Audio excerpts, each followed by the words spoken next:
Welcome to Podcasting and Platforms. My name is Chris Spangle. Thank you so much for joining me, and welcome to the show where we help new podcasters get started and old podcasters up their game.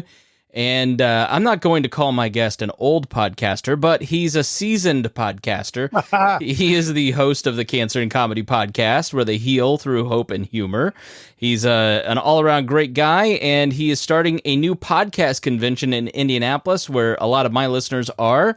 And I wanted to welcome Brad Miller. Brad, welcome to the show. Chris, awesome to be on the Chris Spangle Show, a dream of mine for the last week or so. Well, yeah. So, you are a seasoned podcaster. How long have you been podcasting? I started podcasting, Chris, in 2012. At that time, my oldest son was a lacrosse player at Cedar Grove High School. And I'm kind of, he'd played football, some other things where I'd done the PA announcer, that type of thing. And I have a little bit of a history in radio going all the way back to my college days, the campus radio station and various cities I'd lived in. I did little, commercials and some fill-in stints at people. Always had my eye on radio. But then he was playing lacrosse, and I said, this podcasting thing, I might give that a try. Do this kind of a player coaches show. And so for a couple of his junior and senior year when he was the captain of the team, that's what I did. I had some fun with a podcast then and in 2012 and 13, and just had some fun doing that. And I always kind of wanted to be a sports guy a little bit, so that's what I did. That got me the bug, and since then I've had, I think, about 7 or 8 shows that I've had over the last 11 or 12 years or so, and definitely have the bug, love it, and I see and feel the power of podcasting, and I want to be a part of it moving forward and help others to get involved with it.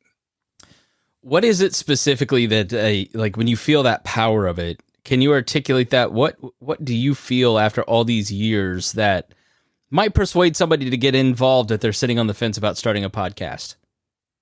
Chris, there's almost nothing else that you can do if you have a message that motivates you or you have fun with, that you can literally be in the ears and the heads of people who have a similar interest. What I mean by that is it's an intimate form of communication that people, in many cases, are listening to your voice in their earbuds. So you are that close to their brain, so to speak, and they're listening to you, whatever they're doing, working out, doing the dishes, whatever, in the car, this type of thing. It can go with them anywhere. And I love that intimacy and that influence, and I see some power in it. And the feedback I've got over the years from some people supports that, both the people who've listened to my shows and talking with other podcasters who have the bug as well. They love how they can make a connection on a very intimate level, different than other forms, definitely different than broadcast radio, which was involved with before, and other forms of communication. I love the intimacy of it. I think that's what I love too. I think that it is, the various shows from the Chris Spangle Show to the Pat Down, and then, this show, Podcasting and Platforms, it's starting to build a community. It's just getting its feet under itself. You get to talk to people on a more intimate level. I was just having a conversation with a listener that she lives here in Indiana. We've only met a couple times in person, but we've become good friends, right?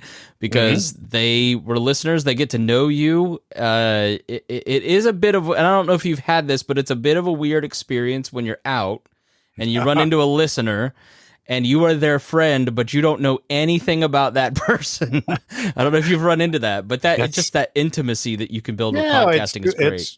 It's true, and it's cool, and it's a little bit freaky. Yeah.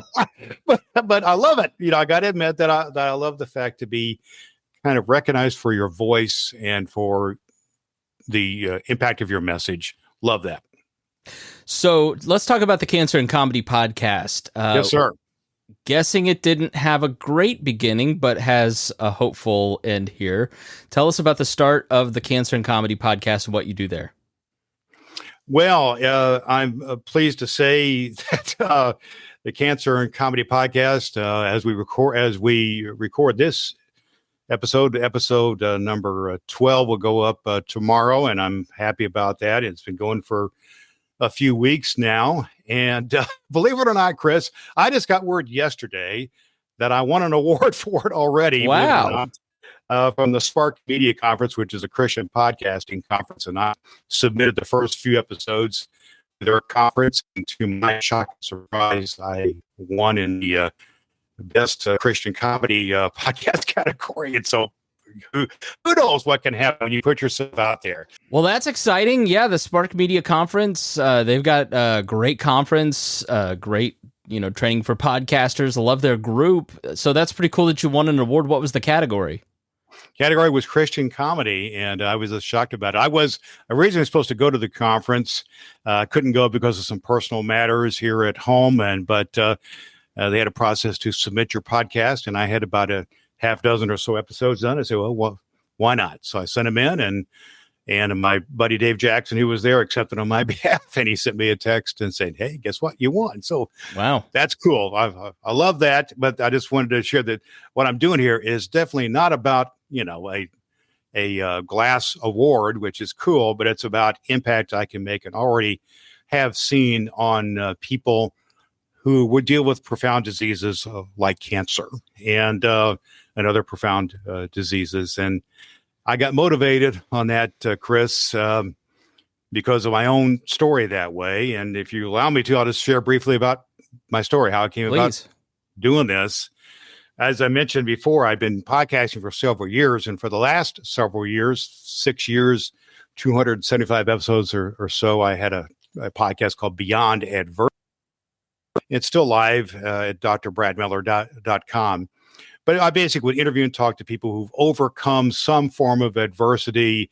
I call it the 5 Ds, depression, divorce, disease, debt, and death. And I interviewed people in various categories that way and how they got through it and how they succeed in life. And I had a spiritual element in that podcast. I'm a retired pastor, so that's kind of what I do. I try to put some sort of a spiritual element in everything that I'm about. Had a lot of fun with that. Talked to a lot of people in that podcast who dealt with diseases like including cancer. And then, in August of 2022, I retired in July of 2022. In August of 2022, a blood test flagged me for cancer. And after a rigmarole of bunch of tests in December, right after Christmas, December 27th to be exact, of 2022, I was diagnosed with prostate cancer. And my prognosis was not too good. The doc said, if you don't do anything, you got 2 or 3 years left. And so I knew I had to do something. And my motivation at that point was, among other things, my 2 granddaughters, who were 5 and 2 at the time. And we spent some Christmas time with them and at McDonald's on the north side of Indianapolis. I saw them and they were having fun eating their Happy Meals. And I said, I really want to see these girls when they are not only 5 and 2, but I would see them when they're 22 and 19 and whatever's going on in their life. That means I got to do something about it. And so I went through the process, kind of what am I going to do about it? So there's the medical side of things. I ended up having surgery, and that was successful for the most part. And that was a good thing. But I thought, what am I going to do with my life now? And I decided, I cannot just let this thing just happen to me. I've got to share not only my story, but I bet there's other stories out there. And one of the things that happened to me, Chris, I just kind of had the attitude of, I kind of had one of the first things I did, I kind of had to laugh to keep from crying. And I started thinking about that process there, about laughing to keep from crying. And there was a biblical proverb that I ran across that said, a cheerful heart is good medicine, Proverbs 17:22. But a sad heart dries up the bones. And I knew I didn't want to be dried up, and I didn't want to have the cheerful heart. So what can I do about that? In my case, I had just retired. I was looking for something to fill my time. And I said, okay, I'm going to try. Why can't I do a podcast about this? And I worked with some people who I work with to develop a name for it and ask some other people. And I was wanting to do this whole concept of a cheerful heart is good medicine. And I wanted to try to speak to people who deal with cancer and other profound diseases, because I'd worked with that my whole life I'm a retired pastor for 43 years, dealt with many, many people with cancer and other bad situations. And I found that people who dealt with it best had a sense of humor, and they had hope and humor in their life. And so I said, okay, let's do a podcast about this, about having hope and humor as a part of the healing process. And so that's what we did. I found a co-host, a woman who is a breast cancer warrior. She likes to call herself. Her name is Deb, out of Atlanta, Georgia. And she and I partnered together. And so we do basically every week she and I get together and we talk to a guest who's had a story to tell. And I often do a lot of solo episodes with my own teaching about hope and humor. And we throw some bad jokes in there and funny stories. I also do a kind of a theological talk for just a little bit. I call it the Faith It or Break It segment. And I also throw in some classic rock, because I'm an old classic rock DJ, and quotes from people I think are cool. And put several things together, and I enjoy doing it. And so far, the response has been very positive from people. And I just look for it to be part of the mix to share with people to help them to bridge the gap, from the grim of cancer to the grin of having some happiness in your life. So we like to call it the transition from grim to grin. And we would like the Cancer and Comedy podcast to be part of it. And so it's kind of plays on the whole thought about in Shakespearean thinking, there's the mask, with the tears running down, and there's also the mask with the big smile. So we use balloons with that type of thing, a balloon with a big frown on it for cancer and a balloon with a big smile on it for comedy. And we try to play in that area between those things. And so far, so good. We've getting some traction out there and enjoying sharing it. And that's what I'm all about right now, man. I'm putting my focus on this Cancer and Comedy podcast. So you're also starting a podcast convention here in Indiana. And absolutely, that's how we got introduced. Our friend over at the Wish TV All Indiana Podcast Network, Alan, sent me a note and said, "Hey, are you going to this?" And I said, "I don't even know what that is." And so I checked out the website. I was impressed that it's affordable. And then I was impressed that Dave Jackson is speaking. For anybody that doesn't know who Dave Jackson is, why don't you tell us? And then how did this idea come together? Well, the idea came together. Well, first of all, I'll explain who Dave Jackson is and a little bit my passion about podcasting. So a few years ago, I really decided I really wanted to get into podcasting even deeper. So I started reaching out to some of the kind of the pod fathers, as some people call them, some of the people, well-established people in the podcasting world.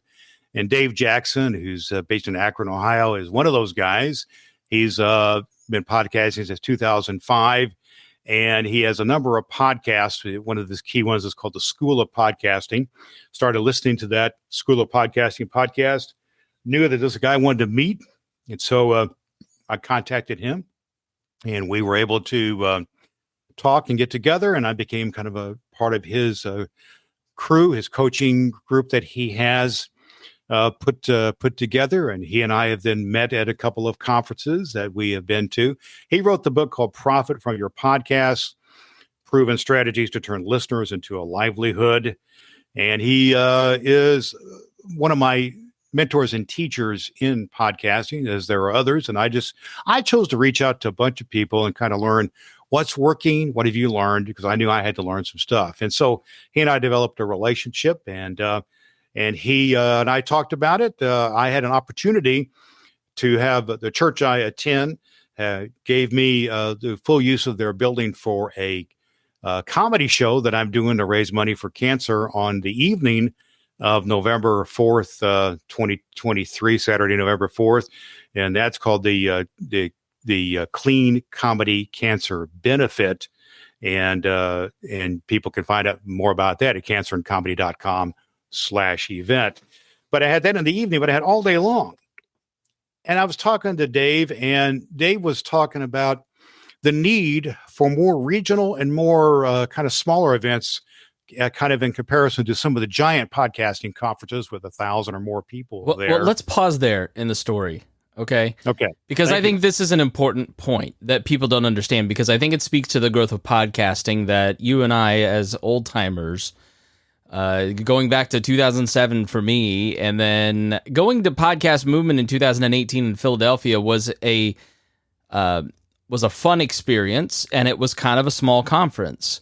going to Podcast Movement in Nashville in 2021 was a completely different experience. It was radio companies, Sony Music, Spotify, client dinners. It was actually much bigger than the NAB radio show that I had attended the year previous, and much more vibrant in a lot of ways, which I found interesting because it's, radio is just so much bigger in terms of the industry size than podcasting is. But there's been a lot of changes, and going to Nashville kind of made me a little nostalgic for the podcast movement of 2018, where it wasn't so corporate and it wasn't so let's have a panel talking to other industry insiders about industry insider stuff versus 2018, which was how do you monetize a podcast? How do you know if a download's real? Right? It was a lot more bespoke, and I think this is a great idea to do these podcast conferences in local areas for local people because it builds community around it. I've been doing the Indie Podcast Mixer here in Indianapolis, and we've been getting about 50 people showing up to these little social events that we've been putting together.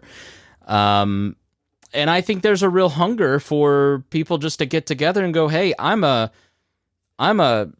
an industry podcast professional. I'm just a guy with a mic that enjoys talking to my friends, or a gal doing a true crime podcast, and I've got 200 downloads. So I'm not Ashley Flowers yet. I think it's a great idea. I mean, you want to expound on that?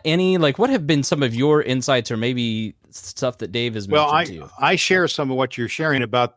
There's 2 or 3 big podcasting conferences here in the States, and there's several even overseas. Podcast Movement, which you mentioned, is one of them. I've been to it several times. I was there in 2015 in Fort Worth, in 2016 in Chicago, when they were, I don't know how many, 500-600 people there, a good sized number. And then I also went to the one you mentioned in Nashville. And I've also been to Pod Fest in Orlando on a few occasions. And then there's Pod Expo. Pod Expo. I've not been to that one, but these are big events with the but they have changed their nature, as you said. They have become quite corporate. And what Dave Jackson and I were talking about was a little bit of what you're talking about, just a little bit of nostalgia for those podcast events which served the needs of the independent podcaster, which I consider myself an independent podcaster. The parlance we use in podcasting is indie, an indie podcaster. And so, my podcast about adversity was just my take on helping overcome adversity. And I've had some church-related podcasts and ones like that. I have a podcast for pastors called Podcasting for Pastors, which is where I try to teach pastors how to podcast.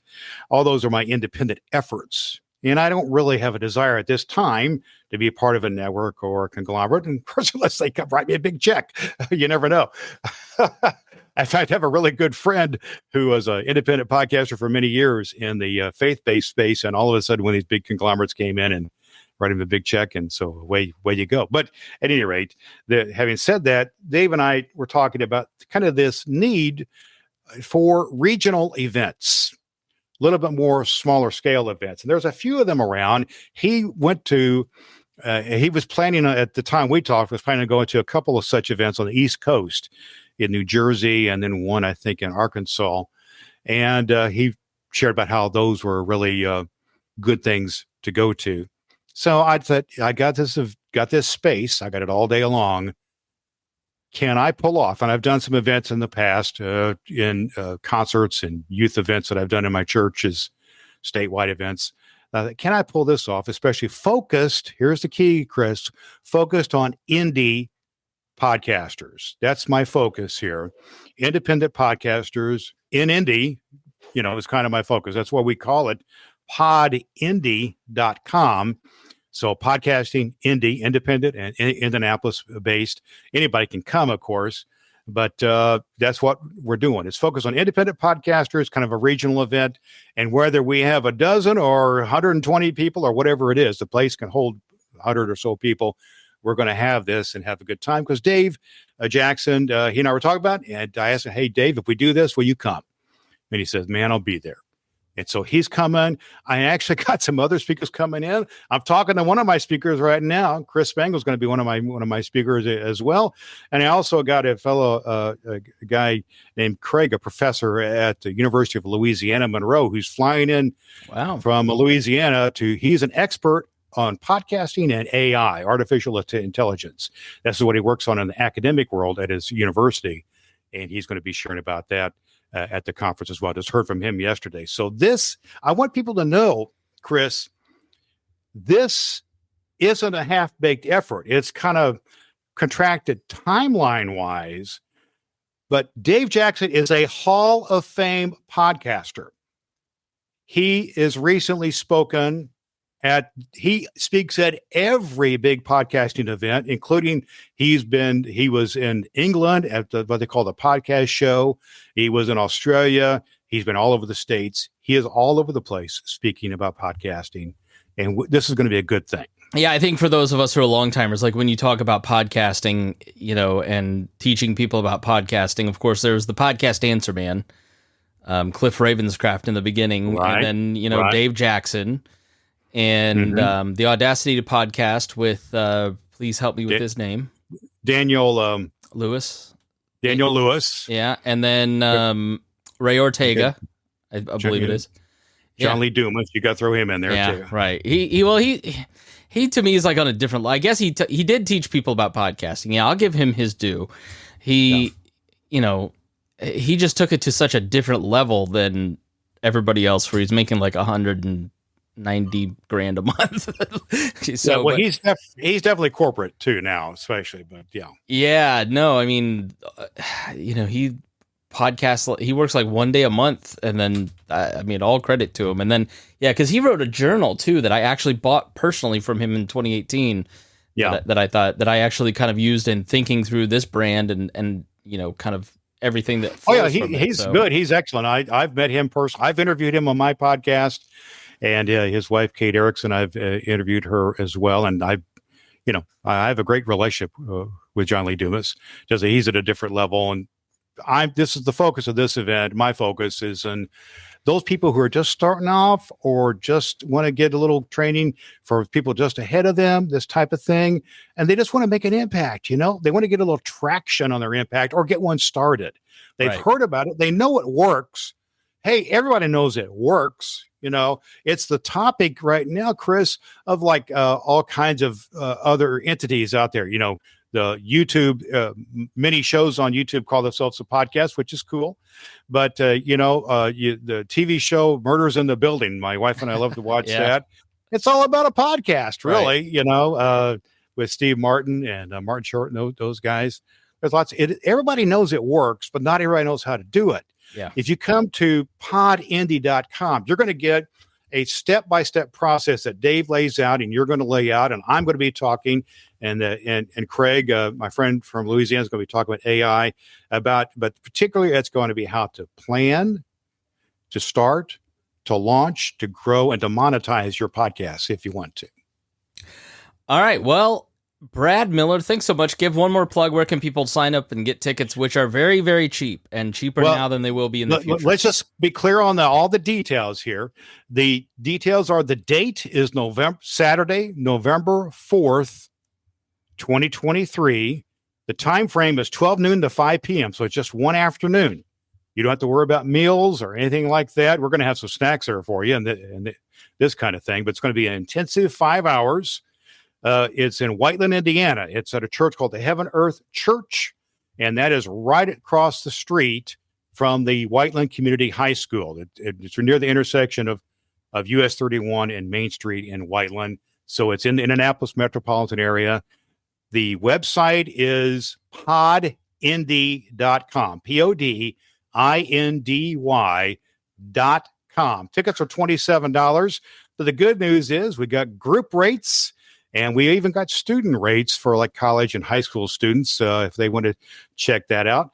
But we'd love to have people come. If you go to that website, you can find out more about it, podindy.com, and you can be in contact with me personally. I will pick up the phone if you call me. I will answer the email if you email me, because we want this to be a great event. And we're looking forward to having Chris Spangle and all your listeners checking it out. Chris is going to be one of our speakers.